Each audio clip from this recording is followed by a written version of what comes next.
अब दिल्ली में होगी नकली बारिश।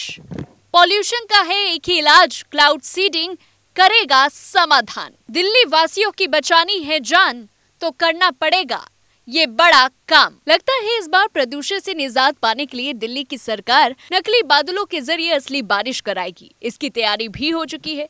दिल्ली के पर्यावरण मंत्री गोपाल राय ने आर्टिफिशियल रेन के लिए केंद्रीय पर्यावरण मंत्री भूपेंद्र यादव को चिट्ठी लिखी। राय ने चिट्ठी में कहा है कि दिल्ली में प्रदूषण बेहद गंभीर श्रेणी में है और इससे निपटने के लिए आर्टिफिशियल बारिश कराने की जरूरत है। राय ने दिल्ली की स्मोक को मेडिकल इमरजेंसी नाम दिया। सवाल यह है कि क्या आर्टिफिशियल बारिश कराना इतना आसान है? बारिश होने की गारंटी है या फिर नहीं?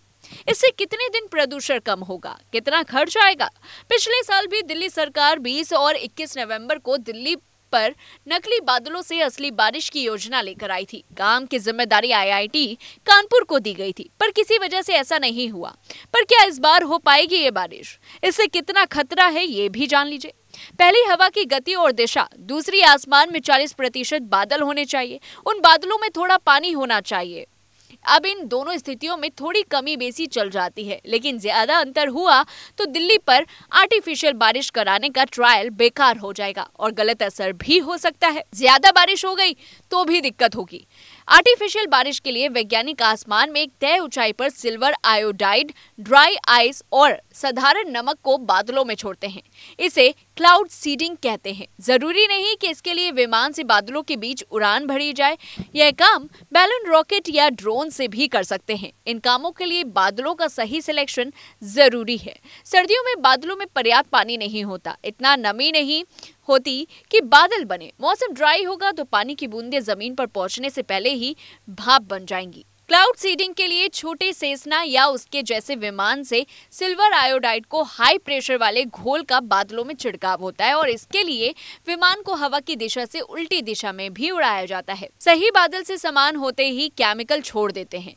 इससे बादलों का पानी 0 डिग्री सेल्सियस तक ठंडा हो जाता है, जिससे हवा में मौजूद पानी के कण जमते हैं और कण इस तरह से बनते हैं जैसे वो कुदरती बर्फ हो। इसके बाद बारिश होती है। वैज्ञानिकों के अनुसार आर्टिफिशियल बारिश स्मोग या गंभीर वायु प्रदूषण का स्थायी इलाज नहीं है। इससे कुछ देर के लिए राहत मिल सकती है, 4, 5 या 10 दिन। दूसरा खतरा यह है कि अगर अचानक तेज हवा चली तो केमिकल किसी और जिले के ऊपर जा सकता है। आर्टिफिशियल बारिश दिल्ली में होने के बजाय मेरठ में हो गई तो सारी मेहनत बेकार।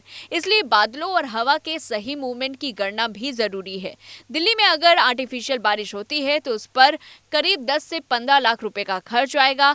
अब तक दुनिया में 93 देश इस तरह का प्रयोग कर चुके हैं। कानपुर में छोटे विमान से इस आर्टिफिशियल रेन के छोटे ट्रायल किए गए हैं। कुछ में बारिश हुई तो कुछ में सिर्फ बूंदाबांदी। दिल्ली में 2019 में भी आर्टिफिशियल बारिश की तैयारी की गई थी, लेकिन बादलों की कमी और ISRO के परमिशन की वजह से मामला जो था वो टल गया था। इस पूरी रिपोर्ट को लेकर के आपकी क्या कुछ राय है, कमेंट बॉक्स पे बताएं। तब तक के लिए देखते रहिए न्यूज़ 1 इंडिया।